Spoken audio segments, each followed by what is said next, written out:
বিশ্বাস করুন, আল্লাহ যদি কাউকে কিয়ামতে হিসাবের জন্য ধরেন, জাহান্নাম ছাড়া কোনো উপায় নেই। হিসাবের জন্য যদি আল্লাহ তার কোনো বান্দাকে ধরেন, জাহান্নাম ছাড়া কোনো উপায় নেই। সেই জন্য আল্লাহর কাছে এই দোয়া করতে হবে, আল্লাহ পাক তুমি আমার হিসাব নিবা না, আমাকে ক্ষমা করে দিও। তুমি যদি কিয়ামতের দিন আমাকে প্রশ্ন করো যে যৌবন কাটাইছো কোন পথে, আমি তো তোমার পথ রাখি নাই, আমি তো আমার যৌবনকে নষ্ট করে ফেলেছি। তুমি যদি প্রশ্ন করো টাকা পয়সা কামাই করেছো কোন পথে, আমি তার জবাব দেওয়ার পথ রাখি নাই। যদি প্রশ্ন করো কোন পথে খরচ করেছো, আমি সেটারও পথ রাখি নাই, নষ্ট করে ফেলেছি। তুমি আমাকে ক্ষমা করে দাও। সেই জন্য আল্লাহর কাছে দোয়া করতে হবে,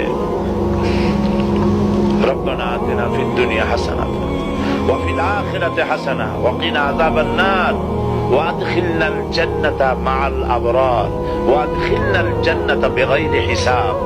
আল্লাহ, তোমার নেককার বান্দাদের সাথে আমাকে জান্নাত দিও, আর তুমি দয়া করে কিয়ামতে আমার কোনো হিসাব নিও না।